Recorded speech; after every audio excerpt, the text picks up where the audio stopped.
Ak ste v medzičase vypozorovali, že trávite väčšinu času v kvadrantoch 3 a 4 a že venujete svoju pozornosť veciam, ktorých sa obávate alebo ktoré vás trápia, nezúfajte, ste v poriadku. Tento jav bežne pozorujeme aj my. O to dôležitejšie je uvedomovať si to a snažiť sa s tým niečo urobiť. Napríklad v našom prípade na porade. Pripravili sme pre vás niekoľko možných odpovedí a vyjadrení, s ktorými sa aj vy pravdepodobne stretávate na meetingoch a ako s nimi pracovať si ukážeme pomocou modelu, o ktorom sme hovorili v poslednej časti. Ako líder môžete poradu uviesť napríklad takouto výzvou.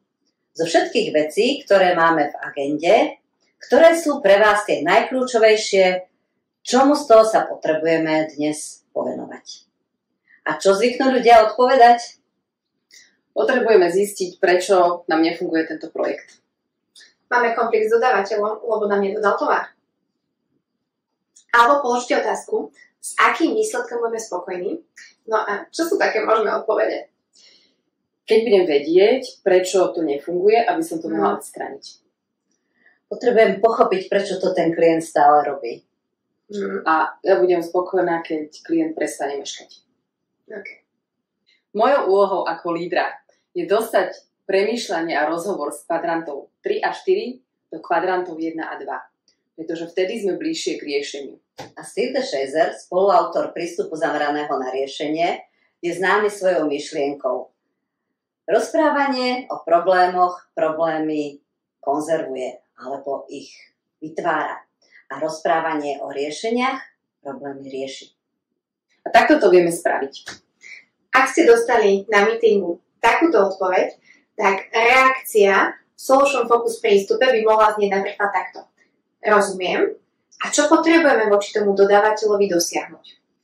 A prečo sa pýtame práve takto? Tak najmä z toho dôvodu, že ľahšie sa premýšľa o vytvorení riešenia, ak je jasne zadefinované, čo ním chceme dosiahnuť. Kedy tento dodávateľ dodal na čas a vďaka čomu sa to udialo? Čo bolo vtedy možno inak nastavené? Touto otázkou sa pýtame na výnimky, teda to, čo už niekedy fungovalo a či alebo ako to vieme využiť. A buďte smelí a vydržte. Niečo sa určite nájde. Hej, analogia sa nájde. Aj keď možno prvá odpoveď bude nie. A aké zlepšenie bude pre vás už priateľné? Nehľadáme dokonalé riešenie, ale to budí v riešenie, ktoré je OK v danom momente. Ktoré je aspoň o kúsok lepšie, ako je aktuálny stav. Predpokladajme, že si pochopila.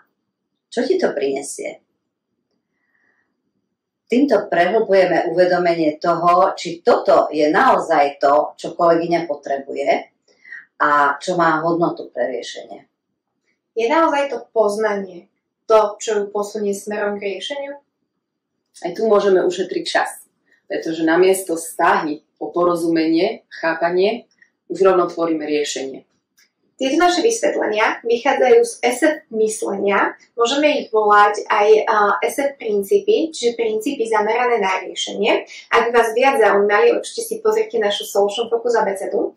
No a odporúčame vám sa ich držať alebo sa nimi inšpirovať aj pri experimente, ktorým ukončíme dnešný diel.